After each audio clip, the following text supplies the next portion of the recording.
Welcome back. Tonight we're traveling deep into the heart of South Africa, to a railway station where something chilling and deeply unsettling has been happening for decades. This isn't just another ghost story, it's a tale rooted in the darkest chapters of South Africa's history, where the wounds of the past refuse to heal. So, this story takes place at a well-known train station in the Western Cape, one whose name I won't mention directly, but locals know it well. Workers whisper about it after their shifts end. Travellers hurry through its platforms, never lingering too long after sunset, and there's a very good reason why. What happened there?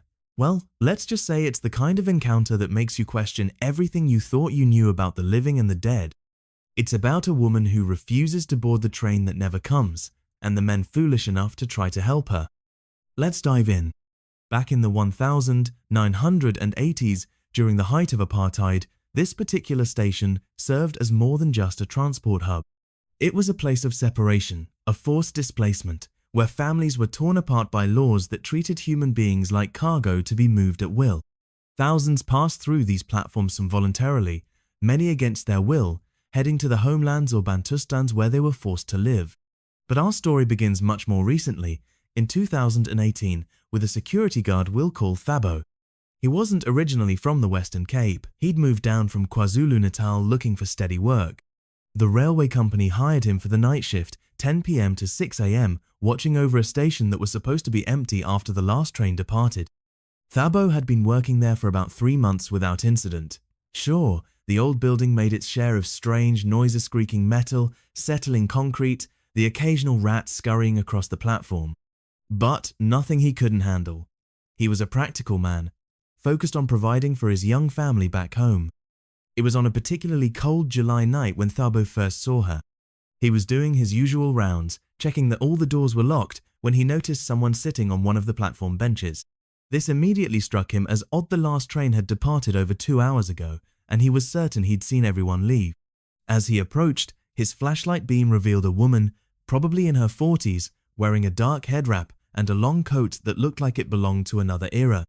She sat perfectly still, her hands folded in her lap, staring down the empty railway tracks as if waiting for something. "Mama," Thabo called out in Afrikaans, then switched to English. "Excuse me, ma'am, but the station is closed. The last train left at 8:30. The woman didn't respond. She didn't even turn to look at him. Thabo moved closer, now close enough to see her profile in the pale light from the station's aging fluorescent bulbs. Her face was gaunt, her cheekbones sharp, and there was something deeply sad about the way she held herself, like someone carrying an unbearable weight. "Ma'am," he tried again, this time in Xhosa. "The trains have stopped running for the night. You need to leave the platform." Still nothing. Now, if you know anything about South African culture, you know that respect for elders runs deep. Thabo wasn't about to physically remove an older woman from the station, no matter what his job required. Instead, he decided to wait. Maybe she was confused. Maybe she had nowhere else to go.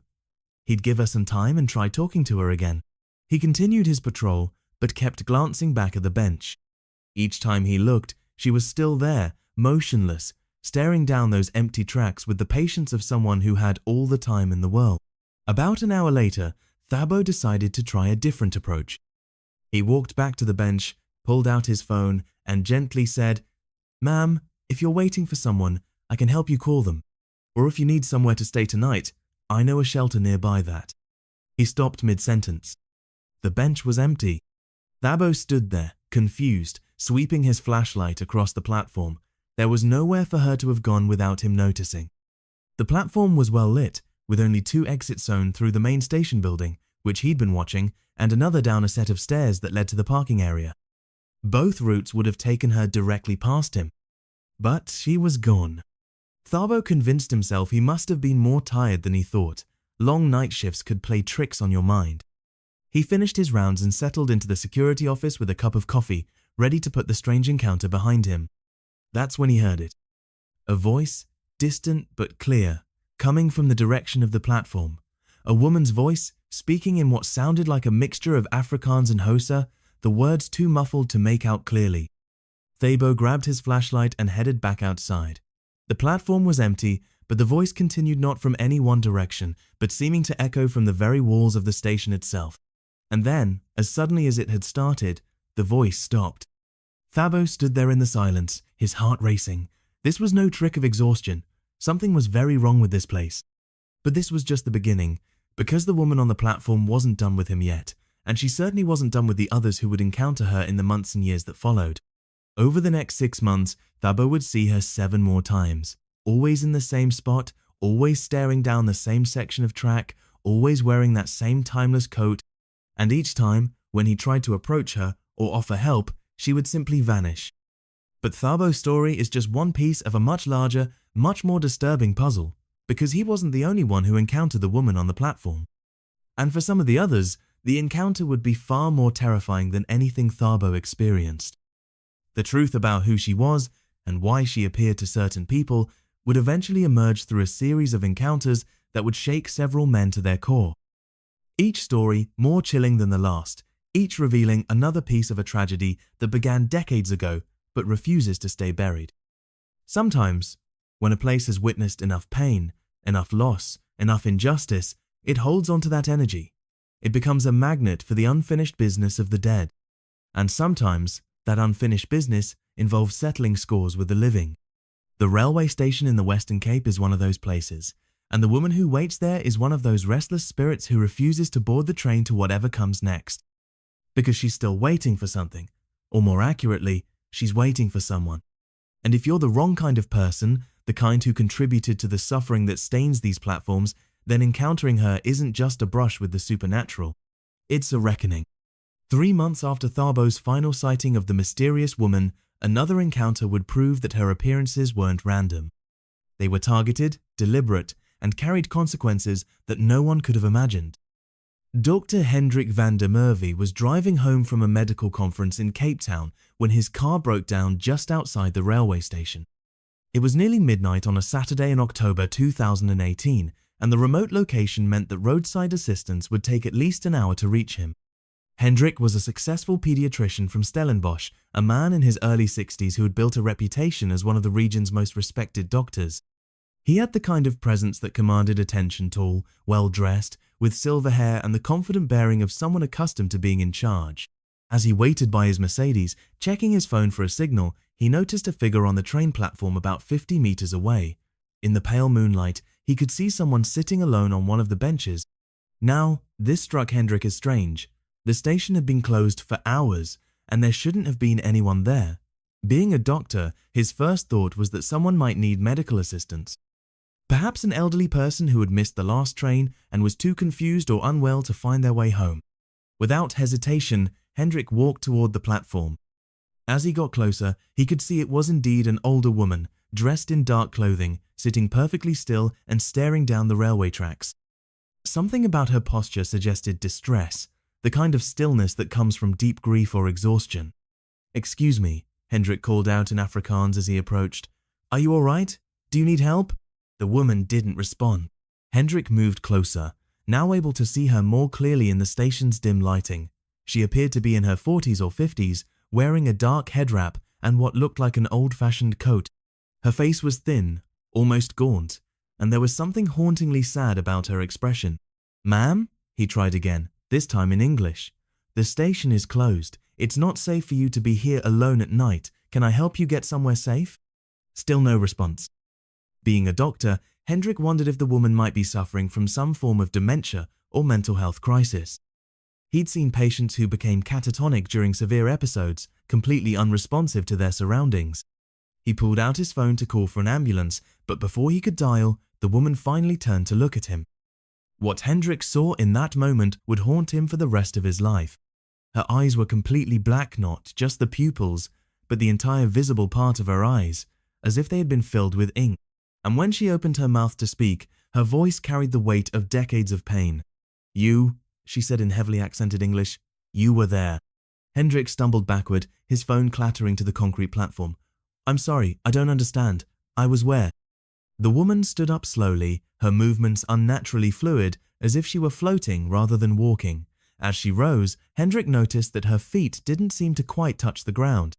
1976, she said, her voice now carrying multiple tones, as if several people were speaking through her at once. "Ward 23, the children who couldn't breathe." Hendrik's blood ran cold. Ward 23 was a pediatric unit at Groote Hospital where he had done his residency over 40 years ago. During the Soweto uprising in 1976, the hospital had been overwhelmed with injured children, many suffering from tear gas exposure, others with more serious injuries from police brutality. But how could this woman know about that? And what did she mean by, "You were there"? "I tried to help," Hendrik whispered, though he wasn't sure why he was engaging with this clearly disturbed woman. "I was just a resident. I did everything I could for those children." The woman's laugh was like the sound of breaking glass. "Everything you could? You turned them away. The ones who looked like me. The ones who couldn't prove they belonged in your white hospital." The memory hit Hendrik like a physical blow. In 1976, during the height of apartheid, hospitals were segregated. Groote was designated for white patients, though emergency cases from other racial groups were sometimes treated. Sometimes. Not always. He remembered the night she was talking about, a night he had tried to forget for over 40 years. A woman had brought her child to the emergency room, a little boy who was having severe breathing difficulties after being exposed to tear gas during the protests. The child was clearly in distress, his lips blue from lack of oxygen. But the head of the department had made the decision. The child could be stabilized, but for ongoing treatment, he would need to be transferred to a hospital designated for black patients. Even though everyone knew those hospitals were understaffed and under-equipped, even though they all knew what that transfer really meant. Hendrik had been young, just a resident with no authority to override his superiors. He had watched as the woman begged, pleaded, offered to pay anything for her son to be treated. But the rules were the rules, and he had done nothing to challenge them. The child had died 2 days later at the understaffed hospital where he was transferred. "You remember now," the woman said, her voice barely above a whisper but somehow echoing off the station walls. "You remember, my boy." Hendrik's knees nearly buckled. After all these years, the mother had found him. But that was impossible. The woman on the platform appeared to be in her 40s, maybe 50s. The mother from 1976 would be in her 70s or 80s now if she was still alive. This had to be someone else, someone who had heard the story, perhaps the woman's daughter or niece. "I'm sorry," Hendrik said, his voice shaking. "I was just a resident. I couldn't override the department head's decision. If I could have done more." "But you could have," the woman interrupted. "You could have spoken up. You could have refused to transfer him. You could have fought for my child the way you would have fought if he had been white." She was right, and Hendrik knew it. He had told himself for decades that he was powerless, just following orders, but deep down he had always known the truth. He could have done more. He could have at least tried. "What do you want from me?" Hendrik asked. The woman smiled, and Hendrik saw that her teeth were stained with what looked like rust or dried blood. "I want you to wait," she said. "Wait like I waited. Wait like I'm still waiting." Before Hendrik could ask what she meant, he heard a sound that made his blood freeze, the distant whistle of an approaching train. But that was impossible. No trains ran this late at night. The service ended hours ago. The whistle grew louder, and Hendrik could now hear the rhythmic clacking of wheels on tracks. He turned toward the sound and saw lights approaching from the distance, the headlights of an old steam locomotive, something that looked like it belonged to another era. "Your train is coming," the woman said. "The same train my boy never got to take home." The locomotive was getting closer, its whistle becoming deafening. But as Hendrik watched in terror, he realized that the approaching train wasn't slowing down, it was accelerating, racing toward the platform at a speed that would make stopping impossible. "Wait!" Hendrik screamed, backing away from the platform edge. "This is insane! There's no train scheduled!" But when he turned to look for the woman, she was gone.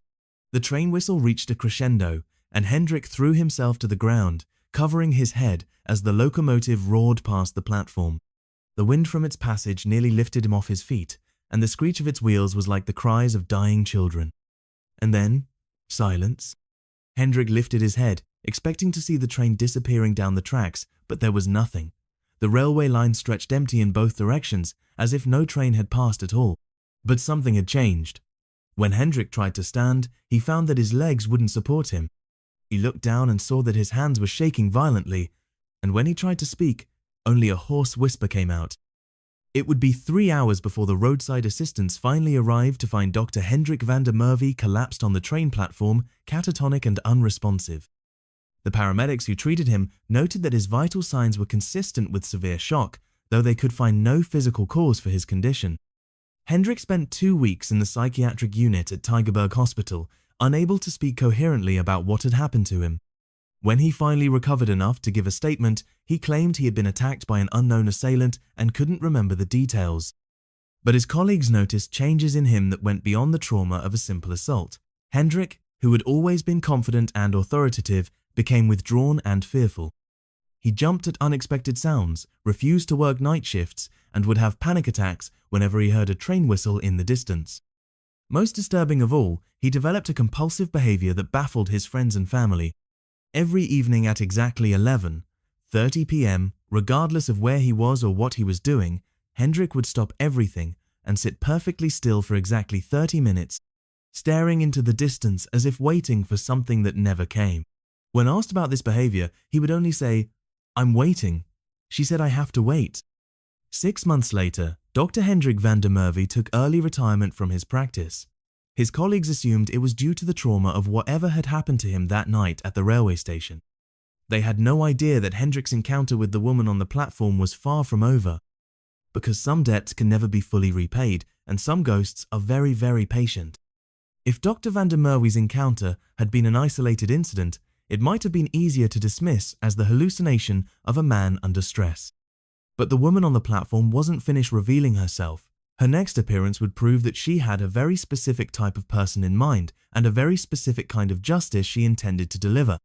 In March 2019, just 5 months after the doctor's breakdown, an antique collector named James Morrison was browsing through the abandoned sections of the railway station during a legitimate heritage documentation project. Morrison was a British expatriate who had lived in South Africa for over 30 years, making his living by acquiring and selling historical artifacts from the apartheid era. Now, this might sound like a noble profession preserving history, ensuring important items aren't lost to time, but Morrison's business had a darker side. He specialized in acquiring items from families who were desperate for money, often paying far below market value for pieces that he would later sell to international collectors for enormous profits. Morrison had heard rumors about the old railway station being haunted, but like most rumors in South Africa, he assumed they were just local superstitions. What interested him were the abandoned offices in the station building, which might contain vintage railway equipment, old signs, or documents that could be valuable to collectors. He arrived at the station around 3 p.m. on a Thursday afternoon, when the security guard was doing his rounds elsewhere. Morrison had permission to be there. His documentation project was legitimate, but he preferred to work alone, without officials watching his every move. The station building was a treasure trove of forgotten history. In the old station master's office, Morrison found ledgers dating back to the 1960s, filled with handwritten entries recording passenger numbers, freight manifests, and station operations. These would be worth a fortune to the right collector. But as Morrison photographed and catalogued his finds, he discovered something that made his pulse quicken. Hidden behind a filing cabinet was a small wooden box, covered in dust and apparently forgotten for decades. Inside the box were photographs, documents, and personal items that told a heartbreaking story. They belonged to families who had been forcibly relocated during apartheid, forced to give up their homes and move to designated homelands. The box contained their final possessions, photos of homes they would never see again, letters from family members who had been separated, children's drawings, and small personal mementos. But what caught Morrison's attention weren't the sentimental items. Mixed in with the photographs were several pieces of jewelry, a gold wedding ring, a silver bracelet, a necklace with small diamonds. These hadn't been catalogued by the authorities when the families were relocated. They had simply been abandoned, forgotten in the chaos of forced displacement. Morrison's mind immediately went to their monetary value. The jewelry alone would fetch several £1,000, and the historical significance of the collection would make it even more valuable to international collectors who specialized in apartheid-era artifacts. He quickly packed the entire contents of the box into his bag, telling himself he was preserving history. These items would be properly cared for, displayed in museums or private collections where people could learn from them. It was better than letting them rot in an abandoned railway station. But as Morrison prepared to leave, he heard something that made him freeze, footsteps on the platform outside, slow and deliberate. Through the office window, he could see a figure walking along the platform. It was a woman in dark clothing, moving with the measured pace of someone who had all the time in the world. Morrison's first thought was that he had been caught. Perhaps a security guard had arrived early for the evening shift, but as he watched, something about the woman's appearance struck him as odd. Her clothing looked old-fashioned, and she seemed to be carrying something in her hands. Curiosity got the better of him. Morrison tucked the box of artifacts under his arm and stepped out onto the platform to get a better look. The woman was standing about 20 meters away, near the bench where other witnesses had reported seeing the mysterious figure. But now, in the late afternoon light, Morrison could see her more clearly than the previous witnesses had been able to. She appeared to be in her 40s, with dark skin and a head wrap that had seen better days. Her coat was old-fashioned, the kind that might have been worn decades ago. And in her hands, she held what appeared to be a small suitcase, the kind that children might carry to school. "Excuse me," Morrison called out, his British accent echoing across the empty platform.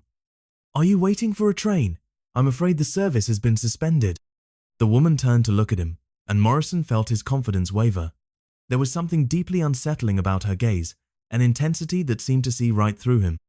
"You have something that doesn't belong to you," she said, her voice carrying a weight that seemed impossible for someone her size. Morrison instinctively clutched the box tighter. "I'm sorry, I don't understand. I have permission to be here. I'm documenting historical artifacts." The woman took a step closer, and Morrison noticed that her feet made no sound on the concrete platform. "That box," she said, pointing directly at what Morrison carried. "Those things belong to my people, to families who lost everything." Morrison's mind raced. How could she possibly know what was in the box? He had found it hidden behind furniture, covered in decades of dust. No one could have known it was there. "Look," he said, trying to maintain his authority. "I don't know who you are, but I have every right to document and preserve these historical items. They were abandoned. No one was caring for them." The woman's expression didn't change, but Morrison felt the temperature around him drop noticeably. "Abandoned?" she repeated. "Is that what you call it when people are forced from their homes at gunpoint? When they're loaded onto trains like cattle and told they can only take what they can carry?" Morrison took a step backward. There was something terrifying about the woman's stillness, the way she seemed to grow larger despite not moving. "That was a long time ago," he said weakly. "I wasn't even living in South Africa then. I'm just trying to preserve history." "No," the woman said, her voice now carrying multiple tones, as if several people were speaking through her at once. "You're trying to profit from our pain, just like they all did." The small suitcase in her hands began to glow with a faint, sickly light. As Morrison watched in horror, the clasps opened by themselves, and the contents began to spill out, but what emerged wasn't clothing or personal items. Instead, moths poured from the suitcase, hundreds of them, their wings the color of dried blood, their flight patterns erratic and aggressive. They swarmed around Morrison, getting caught in his hair, crawling into his ears, filling his mouth when he tried to scream. "You want to collect our memories," the woman's voice echoed from everywhere at once. "Then take them all, every moment of pain, every tear shed, every dream destroyed." Morrison dropped the box and clawed at the moths covering his face, but his hands passed through them as if they were made of smoke. Yet he could still feel their wings beating against his skin, their tiny bodies pressing into his eyes and nose. And then, suddenly, they were gone. Morrison found himself on his knees on the platform, gasping for breath. The woman was nowhere to be seen, but the box he had dropped lay open beside him, its contents scattered across the concrete. But the items had changed. What had been photographs and documents were now something else, entirely pictures of people screaming, letters written in what looked like blood, jewelry that seemed to move and writhe like living things. Morrison gathered the items quickly, shoving them back into the box with shaking hands. He had to get out of there. Whatever was happening, it was beyond his understanding or control. But as he stood to leave, Morrison realized that something fundamental had changed within him. The moths might have been an hallucination, but their effect was very real. He could see things now, shadows where there shouldn't be shadows, movement in his peripheral vision, faces in reflections that weren't his own. More disturbing still, Morrison found that he could no longer touch the artifacts he had collected without experiencing flashes of memory that weren't his own. When he handled the photographs, he saw through the eyes of the families being forced from their homes.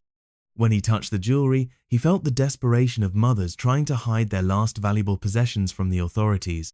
Within a week, Morrison's business collapsed. He could no longer work with historical artifacts without being overwhelmed by visions of the suffering they represented. Every item in his collection seemed to carry the weight of its original owner's pain. But the woman on the platform wasn't finished with him yet. Every night at exactly midnight, Morrison would hear the sound of a train whistle in the distance. When he looked outside, he would see a figure standing at the end of his street, always the same woman, always carrying her small suitcase, always staring directly at his house. She never came closer, never spoke, never threatened him directly, but her presence was a constant reminder that some debts can never be repaid, some wrongs can never be undone. Morrison eventually left South Africa, abandoning his business and returning to England. But even there, thousands of miles away, he would still hear that train whistle every night at midnight, and sometimes, just sometimes, he would catch a glimpse of a familiar figure in dark clothing watching him from across the street. Because the woman on the platform wasn't bound by geography, she went wherever her justice was needed. And for James Morrison, justice would be a lifetime of carrying the memories of all the families whose possessions he had stolen, whose pain he had turned into profit. Some collectors end up being collected themselves. By the end of 2019, word about the strange occurrences at the railway station had begun to spread through the local community. Security guards shared stories during shift changes, railway workers whispered about the woman on the platform, and a few brave souls even started researching the station's history, trying to understand what might be causing these supernatural encounters. But it would take the testimony of someone who had been there from the beginning, someone who had witnessed events that the others had only heard about in rumorsto, finally reveal the full truth about the woman on the platform and why she had chosen to make herself known after so many years of silence.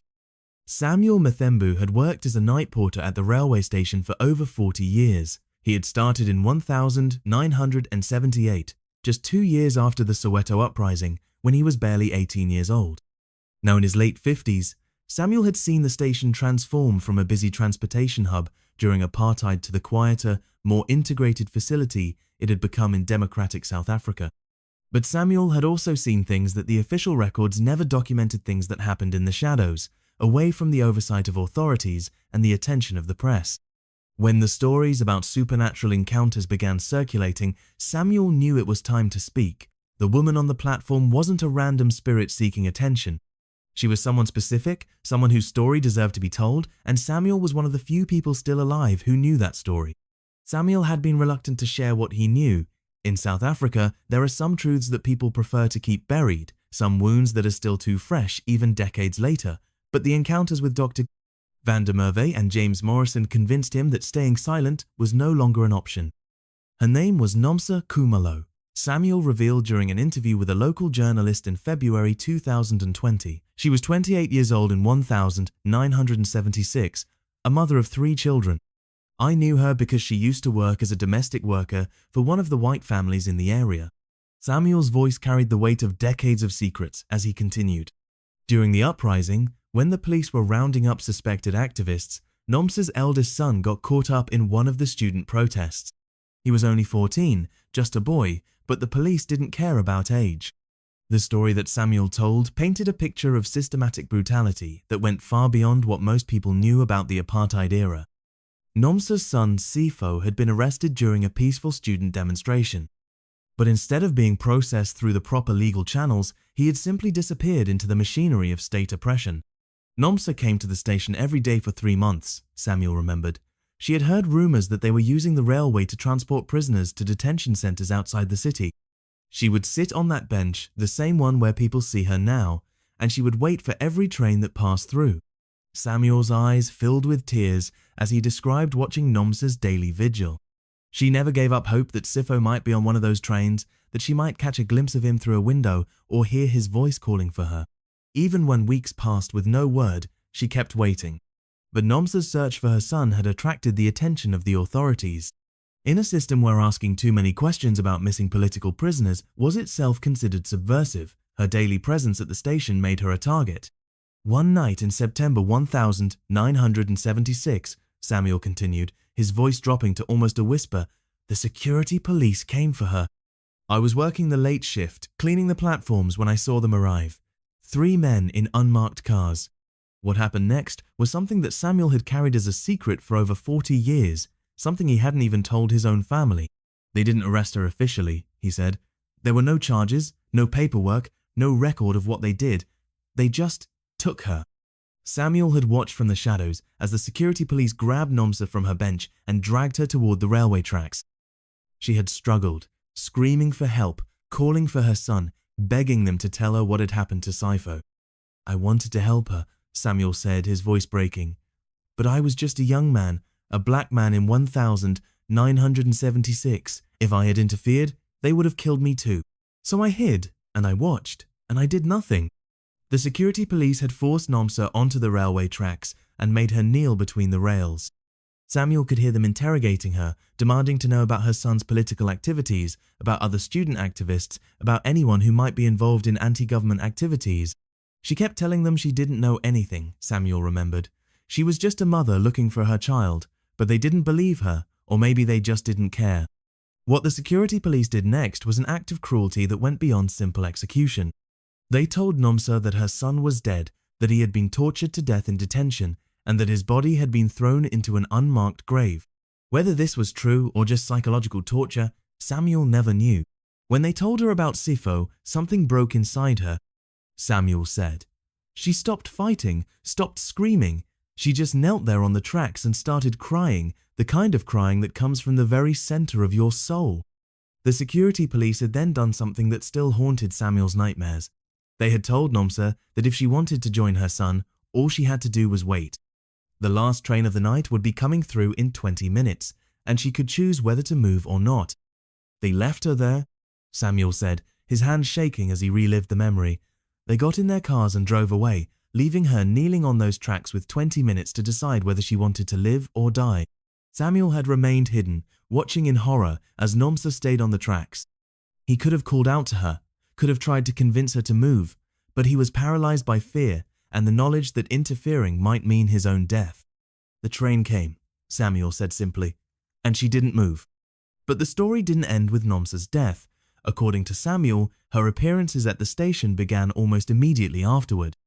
"The next night, I saw her sitting on that bench again," he said. "Same position, same clothes, same expression of waiting. At first, I thought I was losing my mind, that the trauma of what I had witnessed was making me see things. But as the weeks and months passed, Samuel realized that Nomsa's spirit was still doing what she had done in life, waiting for her son to come home. She wasn't haunting the place randomly," Samuel explained. "She was looking for Sifo. Every time a train would come through, she would watch it, hoping to see his face in one of the windows." For 40 years, Samuel had watched Nomsa's nightly vigil, too afraid to approach her, too guilty about his failure to help her to acknowledge what he was seeing. But her recent interactions with Dr. Van der Merwe and James Morrison had convinced him that her mission had evolved. "She's not just waiting anymore," Samuel realized. "She's judging. She's looking for people who were part of the system that took her son away from her, or people who profit from the suffering that system caused." Samuel's revelation explained why Nomsa had targeted specific individuals. Dr. Van der Merwe had been complicit in the apartheid healthcare system that denied treatment to black children. James Morrison had profited from the artifacts of apartheid suffering. Both men had benefited in different ways from the system that had destroyed Nomsa's family. "She's not evil," Samuel insisted. "She's just a mother who never got justice, never got answers, never got closure. And now she's making sure that the people who helped create that injustice understand what it feels like to wait, to suffer, to lose everything." Samuel's confession explained the mystery of the woman on the platform, but it also raised new questions. If Nomsa was indeed seeking justice for apartheid-era crimes, how many more people might she target? And what would happen when she finally found the peace she was looking for? But perhaps the most disturbing question was one that Samuel himself raised at the end of his interview. "I've been wondering," he said, staring out toward the railway tracks where Nomsa had died, "what's going to happen when she comes for me?" Because Samuel knew that he, too, had been part of the system. He had witnessed injustice and done nothing. He had stayed silent for 40 years while Nomsa waited for a son who would never come home. And now, finally, his own reckoning was approaching. Some debts take decades to come due, but they always come due eventually. Samuel Mthembu's confession had revealed the identity of the woman on the platform, but it also set in motion events that no one could have predicted. Because Nomsa Khumalo's spirit wasn't just seeking justice from strangers, she was keeping a careful accounting of everyone who had played a role in the system that destroyed her family, including those who had witnessed her suffering and chosen to remain silent. On March 15, 2020, exactly 1 month after Samuel's interview was published in the local newspaper, he received a phone call that would change everything. The caller identified himself as Detective Sergeant Michael Botha from the Truth and Reconciliation Commission archives. The TRC had officially ended its work in 1998, but Botha explained that he was part of a special unit that continued to investigate unresolved cases from the apartheid era. Mr. Mathembu, Botha said, "We read your interview about the Nomsa Khumalo case. We'd like to meet with you to discuss some new information we've uncovered." Samuel agreed to meet Botha at a cafe near the railway station the following afternoon. What the detective revealed would finally bring the story of Nomsa and her son full circle, but not in the way anyone expected. "We found Sifo," Botha said without preamble, sliding a manila folder across the table. "He's alive." Samuel stared at the detective in shock. "That's impossible. The security police told his mother he was dead. She died believing her son was gone." Botha opened the folder and showed Samuel a series of documents, prison records, medical files, and a recent photograph of a man in his late 50s with greying hair and gentle eyes. Sifo Khumalo was held in solitary confinement for 2 years after his arrest. Botha explained, the authorities told his family he was dead to discourage them from looking for him. It was a common psychological warfare tactic. Samuel studied the documents with growing amazement. But why didn't he contact his family after he was released?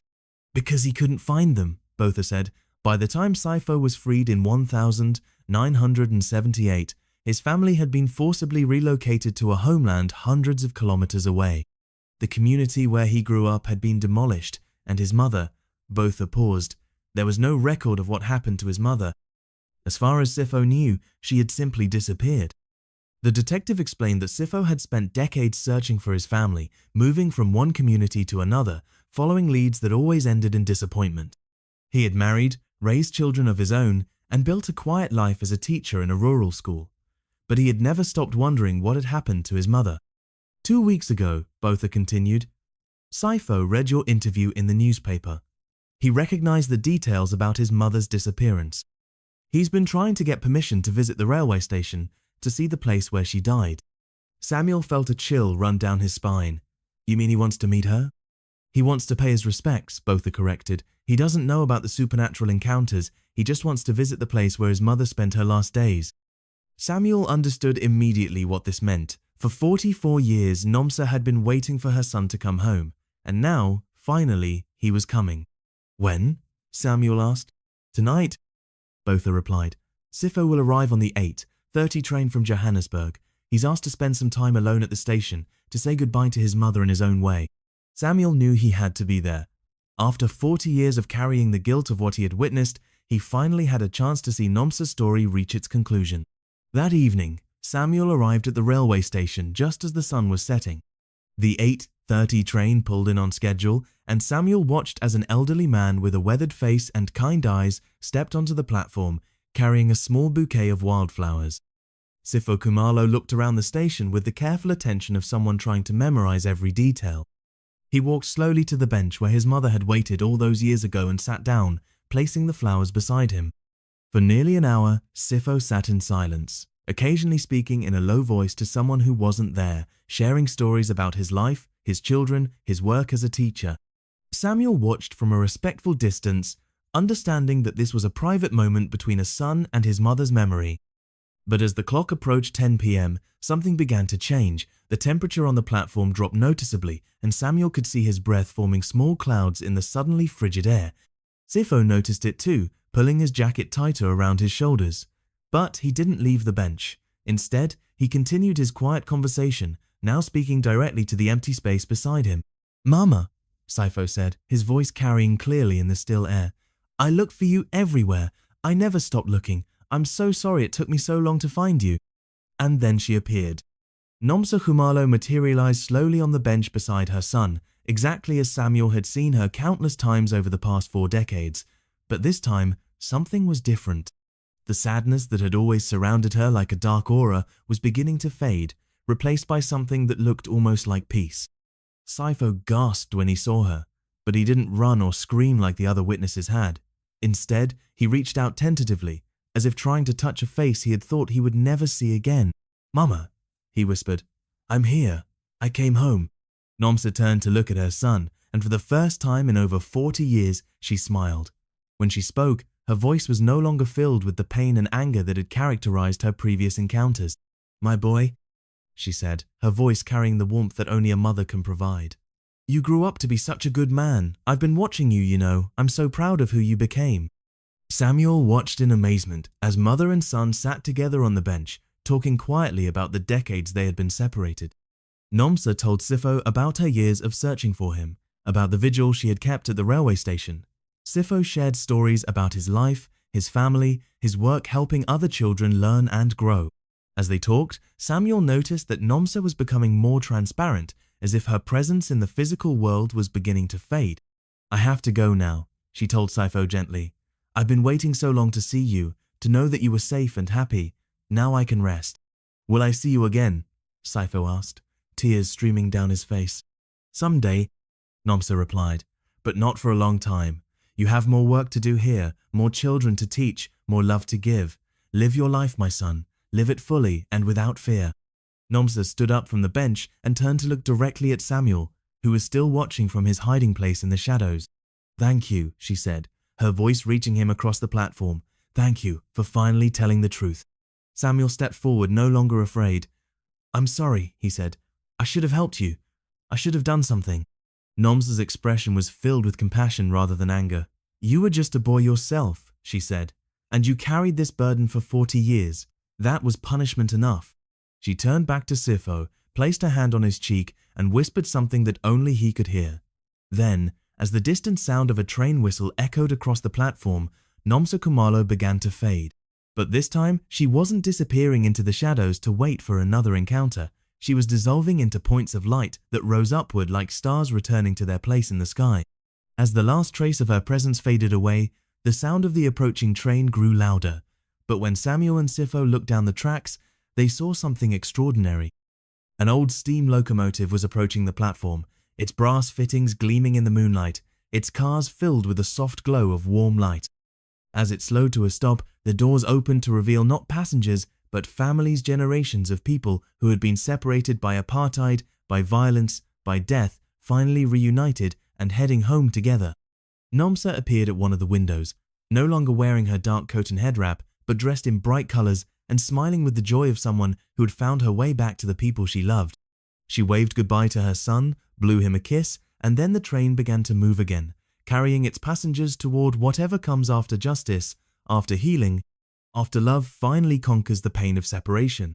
Sifo and Samuel stood together on the platform until the train disappeared into the distance, taking with it the last traces of a story that had haunted the railway station for over 4 decades. In the weeks that followed, there were no more supernatural encounters at the station.